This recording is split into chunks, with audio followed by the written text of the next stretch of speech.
neighbors. This is Music Festivals Podcast, the show that helps you get to know popular concert venues and music festivals before you go. I'm your host, Neighbor Nate, and I'm glad you're in the neighborhood.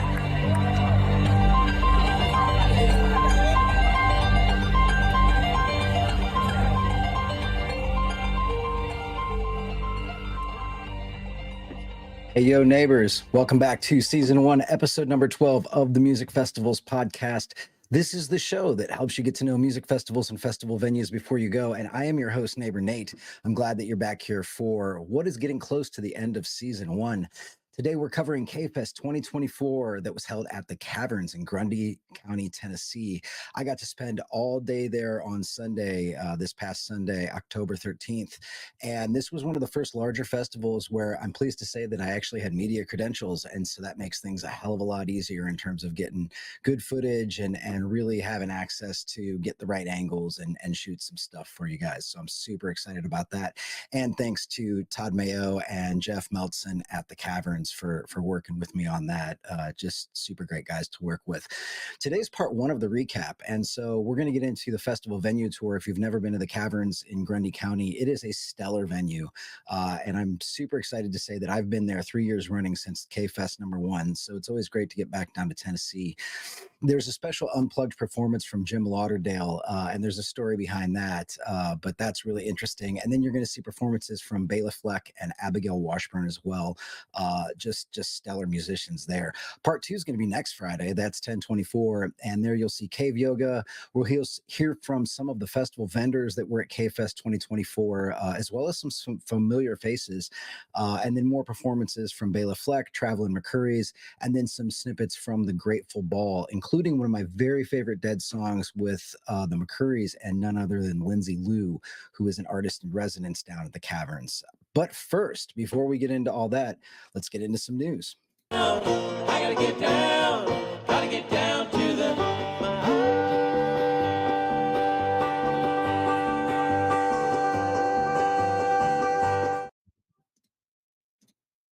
Little news intro that I tried to put together. It's not really branded, but you got to start somewhere.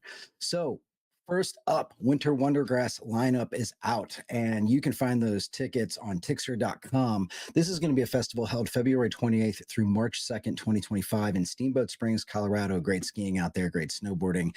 Early bird pre-fest dinner is on Thursday night, so that's going to be February 27th. I actually just booked my tickets for that, so I will be flying out to Colorado to be a part of the Winter Wondergrass. I'm a big fan of what Bonfire Entertainment does. They do a solid festival. So if you're in the area or if you're up for destination festivals, check them out. The lineup is going to be incredible. And so we're looking at Trampled by Turtles as the headliner, California Honey Drops, Leftover Salmon, Kitchen Dwellers. We're going to see our friend Daniel Donato there. Sam Bush is always a great act to see as well. So just the list goes on and on and on. Kyle Tuttle, John Stickley. And I can imagine just with, and Mountain Grass Unit's going to be there. That's going to be fantastic as well. I know that they've been there for a couple. There's so many great freaking bands going to this festival. And the thing that sticks out to me is that if you watch the promo videos on this, these musicians are up there literally playing with snow in their face. How you do runs on any type of a stringed instrument when your fingers are numb is beyond me. So this is great. If you want to hear some of these bands, I'll put this link in the show notes, but there is a Spotify playlist that they've put together, the Bonfire folks have put together, that has a lot of different bands on this. And I'm a huge fan of these playlists because it does kind of get you familiar with everybody that's on there, and they do a good job in terms of putting up a comprehensive playlist. So check out Winter Wondergrass. Lineup is out. Tickets are still available. Pricing is not terrible. And so for the actual tickets, we are looking at couple $100, right? About a little bit under $300 for your GA pass, double that for VIP. Your travel right now, if you book on Southwest or even Delta, you can get direct flights to Denver, and then it's about a 3-hour drive into Steamboat from Denver up the mountains. So it'll be interesting, in the snow to see how that goes. But tickets are under $300-400 for round trip right now. So if you are going to go to this, get on it, get your tickets, get the early birds already sold out, but then get on those flights because those flights are going to skyrocket as we get closer to those dates. Lodging is pretty expensive. So if you're looking at Steamboat Springs, your hotel lodging is going to be anywhere between $300 and $400 a night. Airbnb is a little bit cheaper. I am actually looking at the local KOA to see if I can do the van thing again, because that's about half the price of what you're going to pay for Airbnb.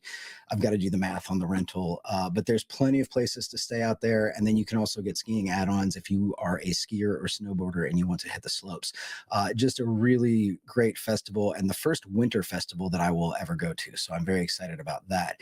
Next up, Incarceration. So this is another Ohio festival that pre-sale just launched as of Thursday this week. So I'm recording the show on Friday. Yesterday pre-sale launched, and this is a festival in Ohio in Mansfield from July 18th through the 20th, 2025, and it combines some of my two favorite things. So on the side, I actually do like metal quite a bit. I'm not an avid metal listener, but I enjoy getting pumped up and that. And this combines that, metal bands, with tattoos. And I'm very, if you've seen me at festivals, you know I'm covered from head to foot with tattoos. This is a festival that brings you both. It is at the world famous Ohio State Reformatory, which is where they actually filmed the Shawshank Redemption. That's an older movie at this point. But yes, it's a music tattoo festival. The pre-sale code is Warden25, WARDEN 25. You can sign up for the email list and also get that information on this website. The ticket pricing is not completely terrible. It's a couple $100s per ticket. I won't do that on the website now because you actually have to enter in the code to get access to that. So check that out. Again, book your passes early. And the lineup is not announced yet, but it is always a metal festival. And so if you are into metal, this is one to check out. And Mansfield's a nice area. It's about an hour and a half up the road from me. So this one's easy to get to for me, especially if you're one of my Ohio listeners. So check this out. I will be there. I'm planning to be there for the entire festival this year, and very excited about Incarceration. And wrapping up this week's news, we have one of the final festivals in Ohio. And this is for, again, all my Midwest and Ohio listeners. So we're coming to the end of Midwest festival season. It's freaking cold today. It's like in the 30s. I normally have a sweatshirt on, but this is happening November 7th through the 9th in Wilmington, Ohio. I'm sorry. Let me make sure I got that right here.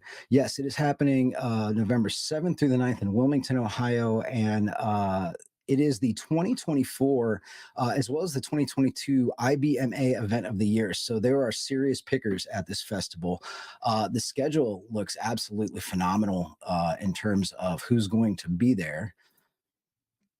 And I know that one of the highlights, there's a ton of people. So a lot of the folks on Thursday are going to be opening up the show. I've never heard of Joe Mullins and the Radio Ramblers. I've actually heard of them before. One that stuck out to me is the Wyatt Ellis Band. So if you've never seen Wyatt Ellis, my first time seeing Wyatt Ellis was actually at K-Fest 2023. I forget the guy who introduced him, but he called him Young Wyatt.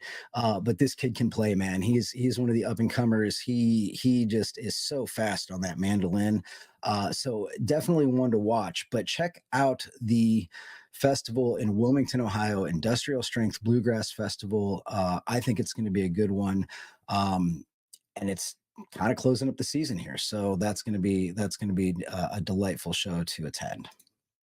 All right, so we're going to get to some of the videos from K-Fest 2024 as soon as we get back. I do want to mention that if you have not subscribed to the podcast yet, you can do so at musicfestivalspodcast.com. That's going to get you in front of where you can drop your email in and join the neighborhood. You can subscribe to the audio podcast if you want to just listen to this in your car. But again, remember that this is a YouTube first podcast. The goal here is showing you the festivals so you can know before you go. So make sure that you visit the YouTube channel at Music Festivals Podcast. Subscribe to the episodes there and keep a lookout, because this is a weekly news show, but I am getting to the point where I'm hoping to put out daily videos from the festivals that are supplemental, and not all of them are featured on this news show. So if you subscribe, and make sure that when you do, there's a little bell notification there. I just recently learned this. You have to click that bell and select your subscription preferences in order to get alerts on the show. So make sure that you subscribe to the channel. Make sure that you configure your alert settings so that you get notifications as to when there's new videos. You can also check out the Facebook page and follow me at Neighbor Nate Fests on Instagram. You can see that. I don't do a lot of Instagram updating right now, but I'm working on that as well. And if you see me at a fest, please stop me and say hello. So at K Fest this past week, I wore my Nelson Ledges Quarry Park shirt. It's a great tie dye with the NLQP logo on it. And no joke, I was stopped at least 4 or 5 times by people that recognized the shirt and then wanted to talk to me about Nelson Ledges. I don't think I appreciated how cool of a venue Nelson Ledges actually is. It's kind of like this historic venue because people, there was this one old guy, I can't remember his name now, but he was telling me stories about how when he was there in the 70s and 80s and things were completely off the chain and just out of control. So Nelson Ledges has been around for a long time, and it is one of the most historic venues I think out there. It's one of the only ones where when people see the logo or they see that you're affiliated somehow with Nelson Ledges, or you go there or you camp there or whatever, they want to talk to you about it. So that's pretty cool. So at K-Fest, again, this is my 3rd year down there. Pelham, Tennessee is the nearest town, and it's Grundy County, Tennessee. Beautiful area. For me, it was about a 7.5-hour drive. And remember that if you're coming from Ohio, there's a time change, right? You go into Central Time. So you actually get there a little bit earlier than you think, and you come back a little bit later than you think. But what a great venue. And I want to get right into showing you what that looks like. So let's check out the tour of the caverns in Grundy County, Tennessee. Chrysler Pacifica minivan, nothing special, but a good minivan. I'm surprised at just how big the inside of these things are when you fold everything down. Notice that when you fold everything down, it's all flat. So this is going to work out just fine. I'm going to be sleeping in here for tonight and tomorrow night. But not even bringing a tent to this one. This is like, make your own camper van type of a deal. This is the finished product. So everything I need for about 2 nights. Got my cooler, got a little heater, always bring a generator, get a small generator like this one, it's great. Scooter chair, little table that's foldable, got my power supply down here, got my gear, all in a freaking Chrysler Pacifica. Oh, even got a little thing to make my sandwiches on and use as a flat tabletop to balance my cameras. Yeah, this is gonna work. Hey, yo, neighbors, Neighbor Nate here at K-Fest. It's about 8 a.m. in the morning on Sunday, and we're at K-Fest 2024 down at the Caverns in Grundy County, Tennessee. Landed here last night after about midnight and pulled in, got some shut-eye, and we're gonna get going. We're gonna get going on the tour today. We're gonna see some cave yoga. There's a lot of great bands. We've only got 1 day down here, but what a beautiful campsite. You can see the Tennessee mountains all around me. The venue is actually that direction. The concert venue is right through those trees. This is going to be a good one. I'm excited to be here for the day. I'm parked against the tree line, but way over here, you can see everybody's kind of parked for the festival. It looks pretty full. The field all the way over to that side is completely full up. And then if you look way through the trees over there, you can kind of see the entrance to the venue where those tents are. So I'm going to hop on the scooter here and we're going to start checking this place out.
Okay, I am standing right out in front of the Yurt Village. You can see the yurts behind me.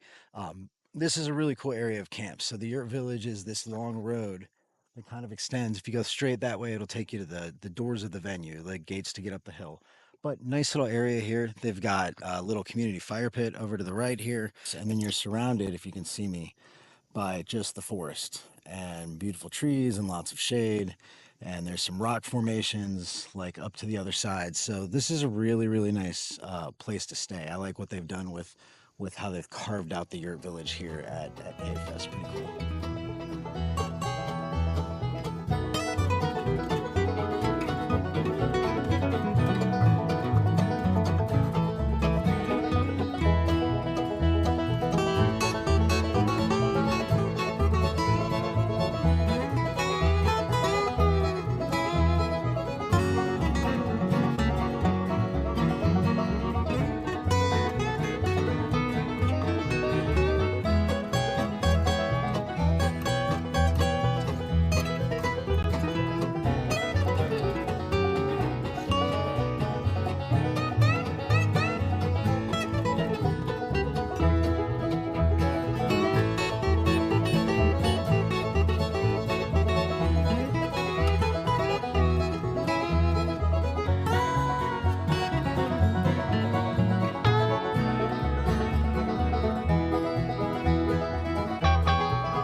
Right next to the entrance to the actual music venue is also the Shakedown Street where all the vendors are.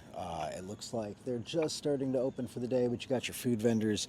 You've also got your, different festival tchotchke vendors right down here. So really convenient layout where you walk right down the main street to get into the venue, and then there's more vendors up at the top.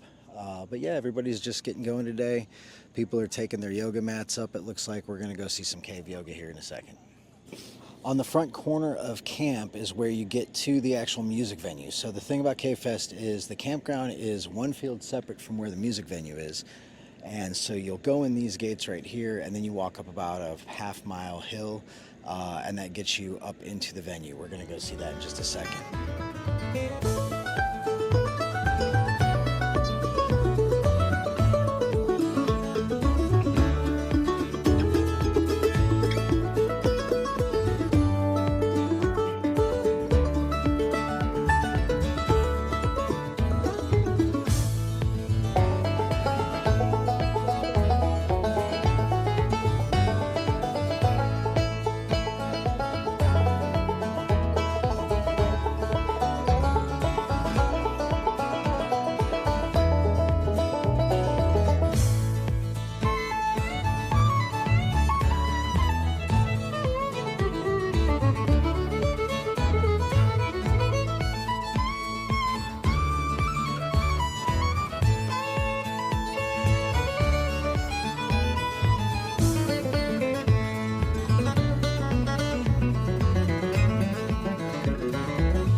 So that's the caverns, and that's the basic tour. One thing to note is that the cave stage is actually, if you go down behind the big outdoor stage. You walk behind that path, go backstage. The cave is actually down there, and it's called Big Mouth Cave.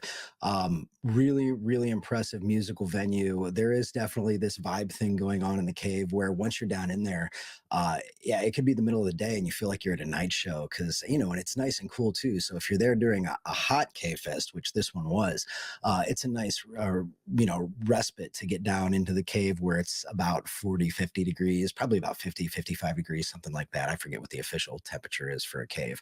But one thing that sticks out to me is that the staff of the caverns, and particularly around Todd's vision for this place, the attention to detail across the entire venue is really amazing. They've really taken great pains to make sure that there's ample structures, that everything is clean, that everything is organized.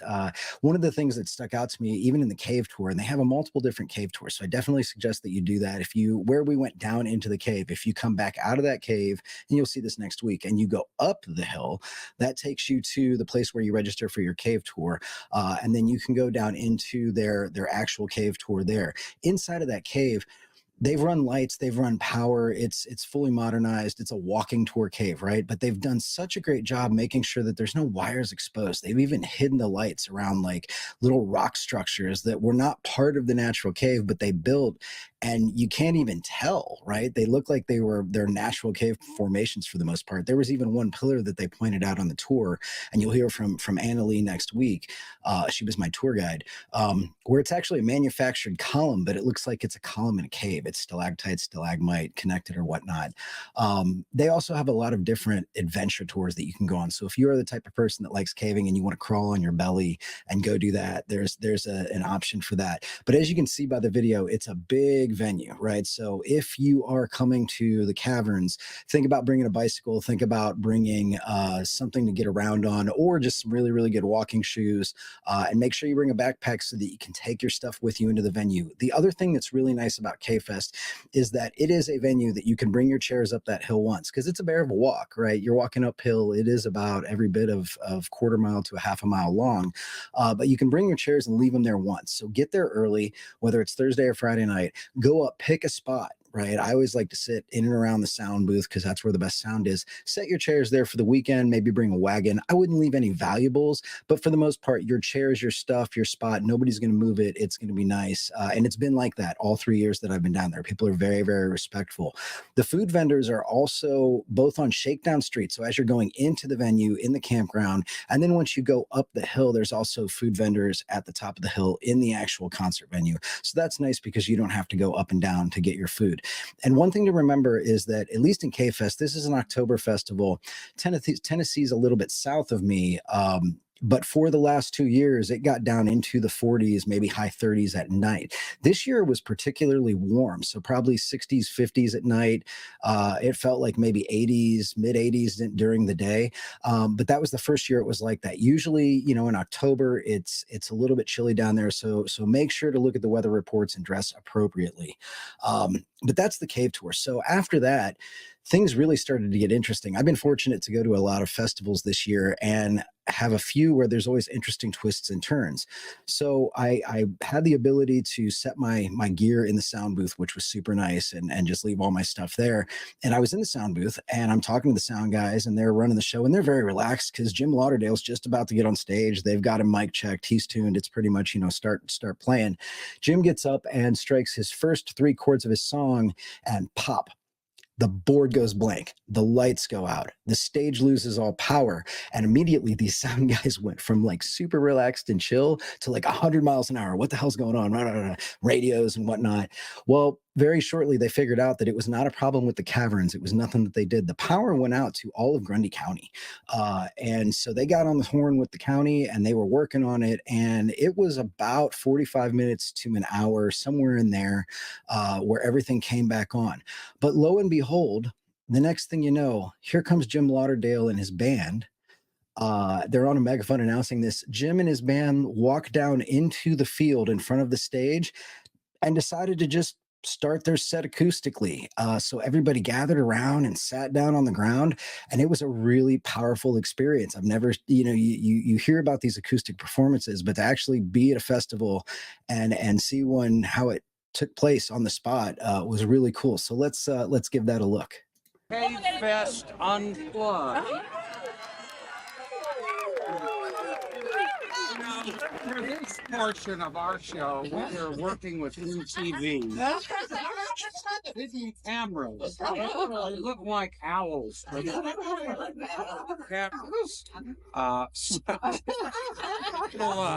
look at an owl. Pardon? Don't look at an owl. He's quiet. Hey, let's go up to the key of F, like a little baby fence post, and and do a song that I wrote for Ralph Stanley. Well,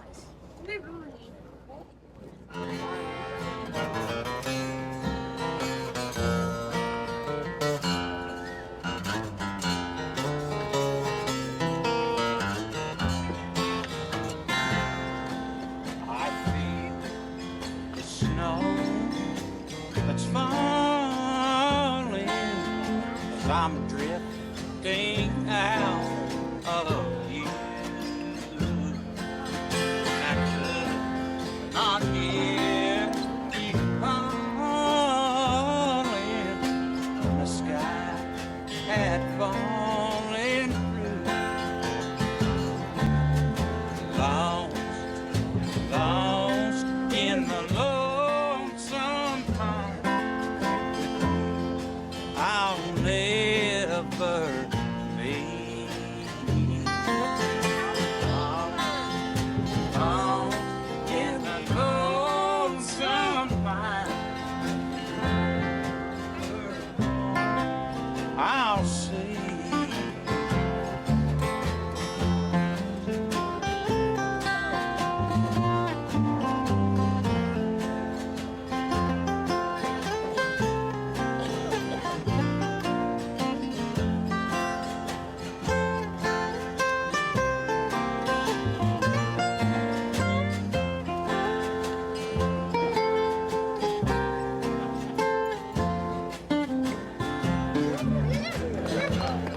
Just to find somebody to tell my story. I just got started. Now my journey's almost through. Lost in the lonesome pine, and with you I'll never be. Lost in the lonesome pine, and nevermore I'll see.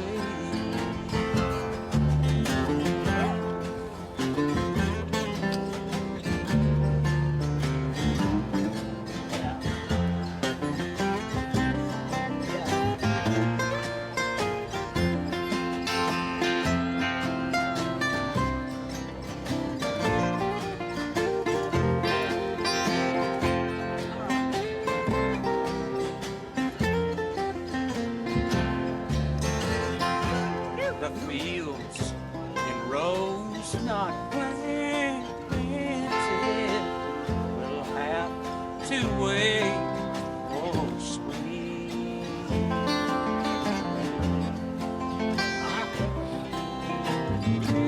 Each there I'll kiss you once again. Lost in the lonesome pine. I'll never be. Lost in the lonesome pine. Nevermore I'll see.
So Jim Lauderdale is fantastic. I have to give a major hat tip. This could have been a very bad situation for the Caverns, right? Power goes out at a festival, you lose your main stage, you lose your speakers, you lose the freaking board. What are you going to do? It's not your fault as a venue when the county power goes out, right?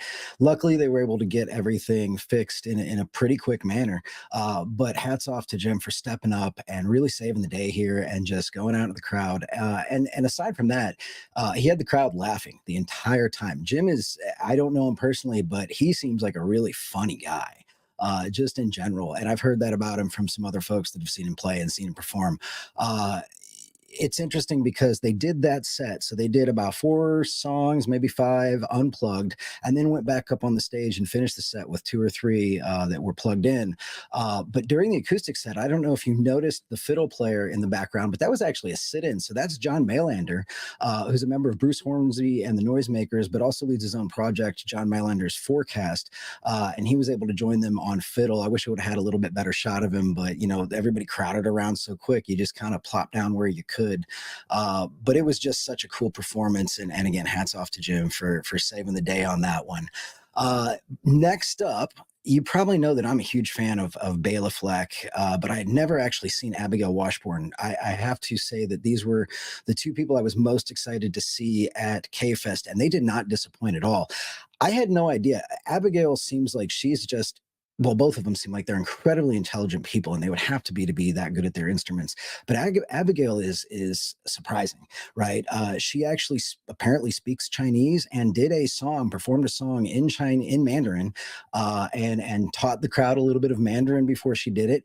They finished the set with Abigail singing and doing a folk dance and I forget what the actual name of the dance is, but they put a piece of plywood down and she's got clogs on, and she dances the entire time that she was singing. So that was interesting. It was really one of the most interesting sets that I've been to, but I have to let you see. So here's another one of my favorite Bela songs that they performed, and just a clip of it, but this is Big Country.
So normally when I go to festivals and I'm not filming, I'm kind of a middle of the crowd type of guy. I really enjoy the experience of being in the crowd and seeing the people in front of me dancing. It just adds something for me. But for this one, I had pit access, and that was really cool from a filming perspective because that makes you really present. But being that close and seeing these two play their instruments, it was unbelievable. Like, they really are some of the best instrumentalists on the planet at this point. Such a delightful set for these two, and I'm so impressed with Abigail Washburn. I can't wait to see these guys again. That's We're gonna wrap up this week's show. Next week, again, we're gonna do the festival recap for Cave Fest Part 2. That's on Friday, 10/25. And then the rest of the season is gonna progress like this. So Friday, 11/1, November 1st, we're gonna get into some campground jams.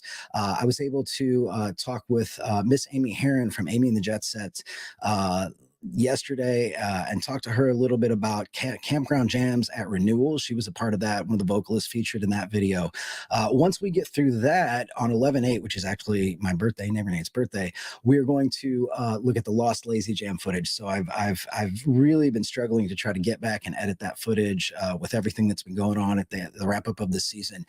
So I'm going to get that out because there's some great performances there. So you're going to see Austin the Sid Experience, more from Ed McGee, and just a bunch of different bands that were at that festival, as well as the venue tour, less the drone footage because I still don't have that. Then on 11/16, we're going to recap season 1. So that's going to be kind of a best of show where we're going to go back and probably release a couple videos that haven't actually been released yet. So I'm super excited about that. We're going to wrap up season 1 at the end of November. I'm going to take December off from doing the actual news show, but there's still going to be daily videos coming out from that. And then season 2 is going to start in January. So if you are liking what you're watching, make sure to subscribe. Again, any way you want to do that, musicfestivalspodcast.com. You can also do it on YouTube. And if you do it on YouTube, make sure you hit that little alert bell so you get the actual alerts. But thanks again for tuning in. I appreciate everybody who watches this show. The feedback's been pretty good for the most part. There's over 700 of you on YouTube now, and just about 600 on Facebook who have opted into that. So we keep growing every week, which just tells me that there's definitely a need for this. There's people who are interested in this type of content around music festivals because, well, there's a lot of us that actually go to music festivals on an annual basis. So thanks again for tuning in, and I appreciate you guys. If you have a chance, rate the show, whether it's on a podcast network or YouTube. I appreciate that. So I want to leave you with something I think is very, very special. A little bit of background on why this is important to me. I grew up around a musical family, and I was a music theater kid in high school, right? And I really wanted to do that. But in that time, I became very familiar with George and Ira Gershwin at a very young age. And, ironically, so my Aunt Jane lives in Florida. She's a musician. She was a producer for the Lima Civic Center. She actually had 2 cats named George and Ira recently. They both passed away since, but this is how present the Gershwins were in my family. So I think it's appropriate that I leave you with a short clip of one of my favorite performances from K-Fest 2024. And this is Bela Fleck doing Gershwin's Rhapsody in Blue. So Abigail mentioned before he got up and did this, that it took him about 4 years to arrange this for banjo. It's originally Rhapsody in Blue was written as a solo piano piece with a jazz band. And the piano part was actually performed by the composer, George Gershwin himself. If you do some research on this, there's some controversial articles out there on the interwebs about Bela doing this piece and George Gershwin, and I'll let you read up on that, and I'll put some links in the show note. I thought Bela had, in one of the articles I read that I'm going to link in the show notes, Bela had a really interesting and appropriate response to some of the recent criticisms, and this conversation is happening this year. So definitely check that out. Again, these videos are going to be available. So the actual music videos from the show are going to be available on the YouTube channel in the playlists where the venue is. So these are all going to be on the Caverns playlist. So if you do want to go back and see the full video, and I actually did, I won't share the full video of Rhapsody in Blue today. So if you want to check those out, go back to those playlists and you'll see stuff at Cottonwood Meadows. You'll see stuff at the Caverns. You'll see stuff at Ansonia, at J&M Ranch, or at J&M Ranch. So check out that. But Music Festivals Podcast is a production of NR Media Group. And as always, I am your host, Neighbor Nate, and I hope to be your neighbor at one of the next festivals. Without further ado, here's a clip from Bela Fleck playing George Gershwin's Rhapsody in Blue.